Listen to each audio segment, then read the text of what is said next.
O Evangelho é segundo São Mateus. Naquele tempo, foi Jesus levado pelo Espírito Santo ao deserto para ser tentado pelo demônio. E depois de haver jejuado 40 dias e 40 noites, teve fome. E chegando-se o tentador, disse-lhe: Se és o Filho de Deus, ordena que essas pedras se convertam em pães. Ao que Jesus respondeu dizendo: Está escrito, nem só de pão vive o homem, mas de toda a palavra que sai da boca de Deus.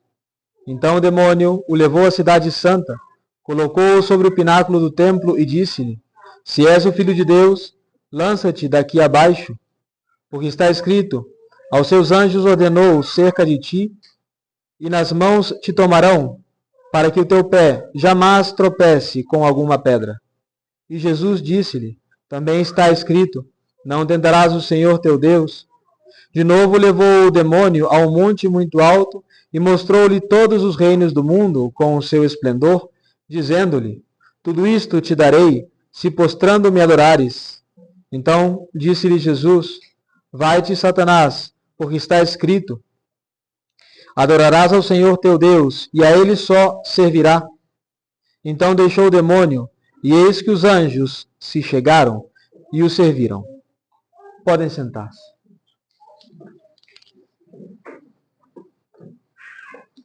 A epístola está tomada da carta do apóstolo São Paulo aos Coríntios. Irmãos, nós vos exortamos a que não recebais em vão a palavra de Deus, porque ele diz: Eu te ouvi no tempo propício e te socorri no dia da salvação. Eis agora o tempo propício, eis agora o dia da salvação. A ninguém façamos ofensa alguma, para que não seja censurado o nosso ministério. Porém, em tudo mostraremos-nos como ministros de Deus, com muita paciência nas aflições, nas necessidades, nas angústias, nos açoites, nas privações, nas revoltas, nos trabalhos, nas vigílias, nos jejuns, pela castidade, pela ciência, pela longanimidade, pela benignidade, no Espírito Santo, com uma caridade não fingida, pela palavra da verdade, no poder de Deus, pelas armas da justiça, à direita e à esquerda, pela glória e a ignomínia, entre a infâmia e o bom nome, julgados como enganadores e todavia sinceros, por ignorados, mas bem conhecidos, como moribundos e eis que vivos, como castigados e não mortos, como tristes, mas sempre alegres, como pobres, porém enriquecendo a muitos, como nada tendo e entretanto possuindo tudo. Em nome do Pai, do Filho e do Espírito Santo. Amém.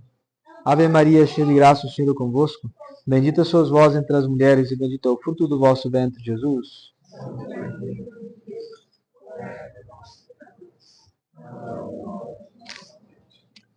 Em nome do Pai, do Filho e do Espírito Santo. Amém. Queridos fiéis, antes de entrar no assunto do sermão do dia de hoje, o primeiro domingo da Quaresma, gostaria de pedir para assistirem à catequese depois da missa. E nós vamos aqui estabelecer algumas questões práticas respeito à crisma, que nós vamos receber a visita do bispo Dom Pio Spina, aqui na Missão de São Paulo, no próximo dia 13 de março, dia que o senhor bispo vai conferir a crisma a todos aqueles que solicitarem. E enquanto as questões práticas, vamos estabelecer alguns princípios depois da missa. Portanto, fiquem, mesmo que as crianças estejam um pouquinho agitadas, fiquem para escutar, porque senão eu tenho que estar repetindo tudo para todos nos grupos e no final das contas eu tenho que responder no particular. Então já fazemos tudo de uma vez só.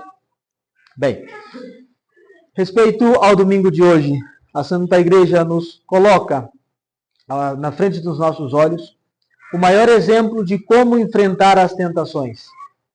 Nosso Senhor Jesus Cristo, pelas palavras dos Santos Padres, Santo Agostinho, São Gregório Magno, ele quis ser tentado para demonstrar ao mundo como a tentação deve ser vencida.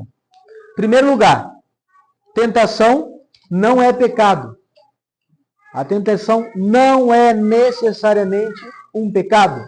É uma provação, é um teste, é uma batalha que Deus permite para que nós vençamos. Contudo, muitas vezes nós erramos por não aplicar os princípios que nosso Senhor Jesus Cristo aplicou ali no deserto. Também a igreja nos traz esse evangelho por causa das penitências que nosso Senhor praticou ali nos seus 40 dias de preparação antes da sua pregação evangélica. No final das contas, antes do começo da obra magna da nossa redenção, que podemos dividir em duas partes: a evangelização do mundo e depois, de fato, o sacrifício na cruz. Então, podemos dizer que esses 40 dias de preparação foi para a preparação para a nossa redenção. Agora, assim como ele se preparou com as penitências para a Páscoa, para a sua paixão, morte e ressurreição, da mesma maneira, a igreja nos chama a essa preparação penitente para a digna celebração da Páscoa. Lembrem-se, não é um conselho que a igreja nos dá, é uma ordem. Tanto é assim que alguns dias da quaresma é obrigatório fazer jejum e fazer abstinência. Já passou a quarta-feira de cinzas, mas não custa nada lembrar. Aqui no Brasil, dias de jejum e abstinência. Na quaresma, quarta-feira de cinzas, que já passou, e sexta-feira santa. Quem está obrigado a essa lei? A lei do jejum, ou seja, alimentar-se com uma refeição normal somente uma vez no dia, dos 21 anos até os 60 anos. Quem está nesse grupo, de 21 anos até os 60 anos, faz parte daqueles que estão obrigados. Contudo, estão isentos aqueles que padecem alguma doença crônica. Aquelas mães que estão dando leite ainda ou estão grávidas. Estão escusadas do jejum. A abstinência obriga a partir dos 7 anos de idade e vai até o fim da vida. As mães de doentes também estão obrigadas, fora doentes, assim, em casos extremíssimos, mas as lactantes, as que estão grávidas, também estão obrigadas à abstinência de carne, desde os 7 anos para frente. Todas as sextas-feiras da quaresma são dia de abstinência de carne. São obrigações que nós temos, que é uma lei da igreja, cumprir as leis de jejum e abstinência, é uma das leis da igreja, um dos mandamentos da igreja. Mas nós podemos e devemos agregar a essas penitências mais mortificação, mais penitência, para primeiro pagar pelas nossas próprias faltas. Lembrem-se, é muito que nós devemos. Não podemos nos contentar com pouco, porque não nos contentamos com pouco como quando fomos pecar. Agora, antes do pecado vem a tentação, que são duas coisas diferentes. Mas o tentador, ele é muito sutil. Ele é muito inteligente, mas não é muito criativo. As tentações do demônio sempre vêm pelas mesmas 3 vias. As vias do sentido, as vias da soberba e as vias da aversão a Deus. Vejam só como o demônio tentou a nosso Senhor. Primeiro, pelos sentidos, transforma essas pedras em pães, depois de 40 dias de jejum. Era natural, era normal que nosso Senhor quisesse comer, mas quebraria o propósito. O que nos faz lembrar disso? É verdade que não podem comer nenhuma árvore aqui do paraíso? A mesma tentação que sofreu Adão e Eva é a mesma tentação que sofreu Cristo. Mas Adão e Eva não deram a resposta que Cristo deu. Adão e Eva, levados pelo sentido, vendo que aquela fruta é agradável à vista e apetitosa ao sabor, foram lá e cometeram o pecado original. Contudo, Cristo nos dá a palavra da verdade. Não só do pão vive o homem, mas de toda a palavra que vem de Deus. Essa é a maneira com que nós vencemos as tentações contra a carne. Estar ligados aqui aos mandamentos de Deus. Deus manda, nós obedecemos. E nós aplicamos isso diariamente, principalmente os pais com os filhos. Imaginem que um garoto de 3 ou 4 anos chegasse para os seus pais e dissesse: pai, está tudo errado aqui em casa. Vamos organizar de novo. O café da manhã vai ser bala e chocolate. Meio-dia, nós vamos comer bolo todos os dias. E de noite eu quero mais bala e mais chocolate. O pai vai responder com um belo de um corretivo, porque é uma criança que não sabe nem o que está falando. Pois é isso que nós fazemos quando não obedecemos às palavras de Deus. O meu sentido pede uma coisa, conforto, entre aspas, corporal, pecados contra a carne, que dá aquela satisfação suja, que nos deixa longe de Deus. Nem só do pão vive o homem, mas de toda a palavra que vem de Deus. E uma vez que nosso Senhor venceu essa tentação, o demônio levou para o pináculo do templo, para tentá-lo de quê? De tentação de Deus. Lembrando aquelas palavras da serpente: não morrerás, vocês não vão morrer, podem comer. E nosso Senhor lá de cima, olhando para baixo, com o demônio falando: pula, porque você não vai morrer. São aquelas almas que vivem no pecado, contando com a futura conversão, que muitas vezes não vem. Palavras de São João Bosco: muitas das almas que estão no inferno estavam esperando uma futura conversão. Não tentar a Deus, não prolongar a nossa conversão, não contar com certos, entre aspas, amuletos para a nossa salvação, porque tem muitas pessoas que usam, por exemplo, o escapulário do Carmo como um amuleto, como se a religião católica fosse como as falsas religiões que utilizassem assim de gatilhos para a salvação. Não! O escapulário não é uma ajuda para pecar com a consciência mais tranquila. Não! É uma ajuda para não pecar. Então, não tentar a Deus. Depois que nosso Senhor venceu a tentação de não tentar a Deus, de não provocar a ira divina, em contraposição de Adão e Eva, que escutaram que não morreria, nosso Senhor tentar de quê? Soberba. Levaram nosso Senhor ali para um monte alto e mostrou todos os reinos da terra. Que nos lembra do quê? Sereis como deuses. E nosso Senhor falou o quê? Somente a Deus adorarás. Deus em primeiríssimo lugar em tudo. Em tudo. Assim como Adão e Eva caíram, porque quiseram fazer-se como deuses, em contraposição de Deus, afastando-se deles, nosso Senhor nos mostrou qual é a maneira de verdade de chegar até Deus, que é adorando-o. Mas, para adorá-lo, temos que estar na verdade. E nosso Senhor Jesus Cristo nos deu o caminho, a verdade e a vida numa sociedade chamada Igreja Católica Apostólica Romana. Instituição própria sua. Caminho que Ele mesmo estabeleceu para a nossa salvação. E caminho que nós devemos seguir. Seguindo seus passos, as suas pegadas manchadas de sangue. Levar a nossa própria cruz. Vencer as tentações. É o que a igreja nos chama no domingo de hoje para o começo digno da celebração da Santa Páscoa.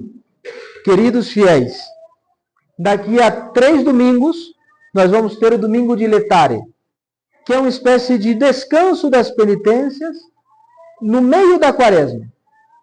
O tempo preparatório para a Páscoa, a quaresma, juntamente com os domingos de paixão, são 6 domingos. Na metade, a igreja nos coloca um dia de refrigério, um dia de descanso. Agora, tenham a vergonha de ter do que descansar naquele domingo.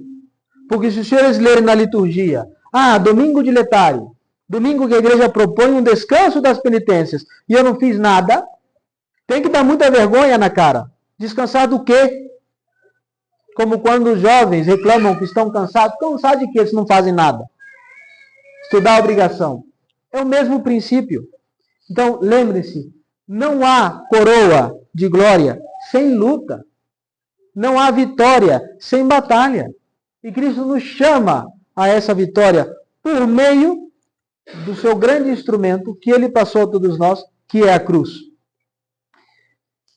Eu vou me prolongar um pouquinho mais, porque eu não gostaria de deixar passar, principalmente aqui na cidade de São Paulo, onde a fraternidade sacerdotal São Pio X é tão forte, e comparar essa mesma situação com os princípios estabelecidos ali, naquilo que, na prática, pelo menos, é uma seita herética. A fraternidade de São Pio X passa por essas tentações. O pão não é uma coisa boa? Não é uma coisa digna? Não é uma coisa que alimenta? Sim. Mas, às vezes, não é bom tomá-lo. Nosso Senhor nos prova. Ele poderia ter transformado as pedras em pão, ter comido, mas não fez. E comer pão não é pecado. Vamos levar isso à questão da fraternidade. Como que a fraternidade de São Pio X enfia na cabeça das pessoas que o pão eucarístico, sem a palavra de Deus, vale? Porque o que eles falam? Venham na missa. Recebam a Eucaristia. Mas, e a palavra de Deus? Que os dogmas da fé católica são palavra de Deus. É magistério. A fraternidade faz com seus fiéis o que o demônio fez com Cristo. Propor o pão, mas não a palavra de Deus. Porque eles negam dogmas da igreja. Negam a infalibilidade papal. Negam a indefectibilidade da igreja. Falam que o Papa pode ser um herege. Falam que o Papa pode dar um culto para a igreja que seja pecaminoso, porque eles não celebram. Falam que a igreja pode estar assim, colapsada, mas defeituosa. Propõem o pão, mas não a palavra de Deus. Tentam as almas. Tentam a consciência das almas. São tentadores. Porque é quando as pessoas falam, padre, acho que eu sou sede vacantista. O que eles fazem? Fiquem aqui dentro, só não fala nada para ninguém. Mantenham-se longe da verdade. Mantenham-se longe do compêndio dos dogmas católicos. E depois tentam de soberba. Olha o que nós temos. Igrejas bonitas, canto gregoriano, incenso na missa, escolas, convivência para os filhos, mas não a fé, que é o que santifica a igreja, dá beleza ao canto, dá sentido ao incenso, santifica a escola, santifica a convivência com os demais. Povo meu, saia daí. Saia daí. Nós temos aqui no Brasil aquela expressão, errar é humano, mas persistir no erro é burrice. Nós tivemos lá aquela ocasião, em 1988, onde o Monsenhor Marcelo Lefebvre, para manter os sacramentos, sagrou 4 bispos. Eu não defendo totalmente, porque ali também houve contradição. Mas não estamos aqui para julgar a sua consciência, Deus está aí para isso. E devemos ser agradecidos de certa forma, porque muitos de nós, eu mesmo, dependi dessa ocasião. Porém, é uma linha torta que Deus escreve reto. O fato de que Deus escreva reto por linhas tortas não nos dá o direito de criar novamente uma linha torta. Vão fazer a mesma coisa. Sagrar bispos em desobediência a uma autoridade que eles reconhecem como verdade. Pois eu testo a cada um dos senhores, procurem uma ocasião na história da igreja que tenha acontecido isso. Não vão encontrar. É cisma? Sim. É negação de dogma? Sim. E negação de dogma heresia. Então, queridos fiéis, o pão é bom. Assim como a Eucaristia é boa. Mas a Eucaristia, que podemos contemplar como culto de Deus, sem as verdades que nós devemos crer e as leis da igreja, não agradam a Deus.